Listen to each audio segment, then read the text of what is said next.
एकंदरीत बघा की आपण ह्याच्यामध्ये आता प्रामुख्याने आपल्या सगळ्यांना माहित असेल की हेल्मेट जर वापरलं, ह्याच्यामध्ये लर्निंग पॉईंट जर आपण सगळ्यांनी विचार केला की हेल्मेट जर वापरलं तर आपल्याला हा अपघात हे टाळता येऊ शकतात आणि लोकांचे जीव ह्याच्यामध्ये वाचू शकतात. हा महत्वाचा लर्निंग पॉईंट आहे एकंदरीत संपूर्ण अभ्यास केला तर. त्याच्यामुळे आपल्याला बघा, आपण ज्या गोष्टी मुंबईला, पुण्याला आणि इतर शहरामध्ये होतात आणि आपलं आयुक्तालय आहे आणि कॉम्पॅक्ट शहर आहे आणि निश्चितच जर हेल्मेट जर परत आपले लोक पूर्वी वापरत होते आणि आता देखील त्यांनी वापर करायला हरकत नाही आणि सुरुवात केली पाहिजे असं म्हणजे आरटीओ विभाग आणि आमचं असं एकत्रित असं मत झालेलं आहे. आणि कालची जी कमिटीची मिटिंग झाली त्याच्यामध्ये देखील संयुक्तिक सगळ्या डिपार्टमेंटने देखील त्याला दुजोरा दिलेला आहे की सर्वप्रथम आता आपण म्हणजे शहरामध्ये नागरिकांना आपण हेल्मेट घालायला सांगण्याच्या पूर्वी एक प्रशासकीय यंत्रणा म्हणून सर्व प्रशासकीय अधिकारी आणि अंमलदार प्रथम आपापल्या डिपार्टमेंटमध्ये हेल्मेट जे आहे आपल्या कार्यालयात येणारे जे आपले अंमलदार आहेत त्यांनी घालायला त्यांना आपण सांगूया अगोदर आठवडाभर. नंतर मग आमच्या पोलीसच्या कारवाईनंतर त्यांना भाग पाडूयात. कारण की गेल्या 1 महिन्यापासून सर्वसाधारणतः मी आयुक्तालयातील माझे जे अंमलदार आहेत जे इथं पोलीस लाईन मध्ये राहतात, आपण देखील बघितलं असेल बऱ्याच जणांनी की आम्ही 1 महिनाभर या ठिकाणी पहिल्यांदा त्यांना अवेअरनेसचा प्रोग्राम राबवला आठवडाभर आणि त्याच्यानंतर एसीपी आमचे भुजंग आणि त्यांच्या टीमने मोठ्या प्रमाणावरती आमच्या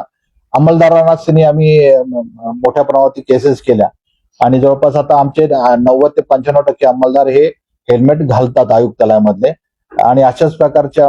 आम्ही आव्हान पोलीस स्टेशन मधल्या देखील आमच्या सर्व अधिकाऱ्यांना केलेलं आहे आणि आम्ही आता पोलीस स्टेशनवरती देखील हा ड्राईव्ह घेऊन आमच्या पोलीस स्टेशन आणि इतर ब्रांचेस मधील देखील अंमलदार जे 2 व्हीलर वापरतात त्यांनी हे वापरलं पाहिजे. त्याचबरोबर 4 व्हीलरवरती देखील त्यांनी सीट बेल्ट लावला पाहिजे हे आम्ही, कारण की ह्या गोष्टी जर बेसिक जरी आपण सुरक्षेची उपाययोजना केली तर प्रत्येक व्यक्तीचा हा जीव महत्वाचा आहे. तो लाख मोलाचा जीव प्रत्येकाचा वाचू शकतो. सर्वप्रथम मी आता या बाबतीमध्ये सर्व आपल्या छत्रपती संभाजीनगर मधील जे आपले प्रशासकीय कार्यालय प्रमुख आहेत,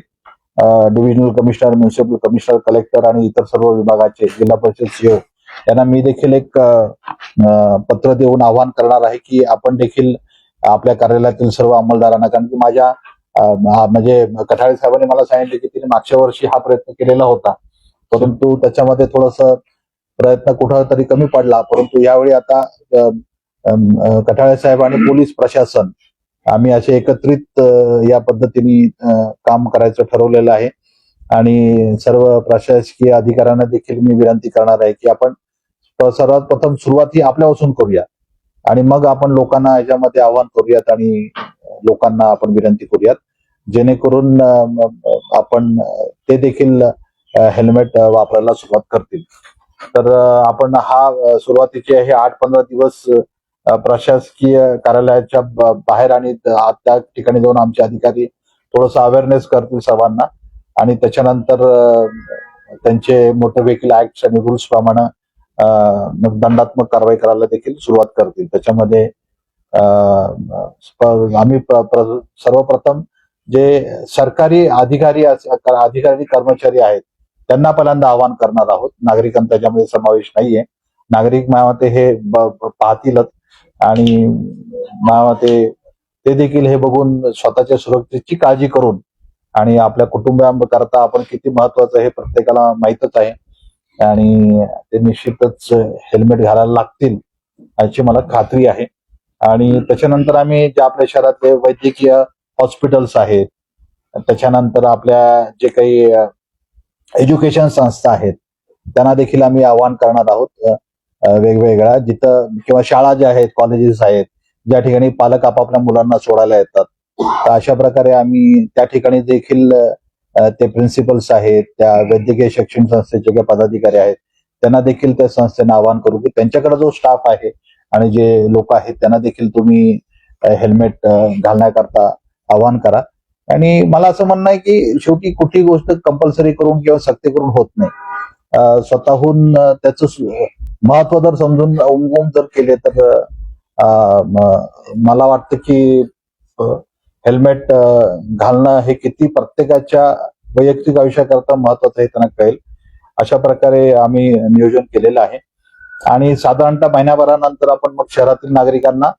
या बाबतीमध्ये आवाहन करून त्यांना देखील आम्ही अवेअर करू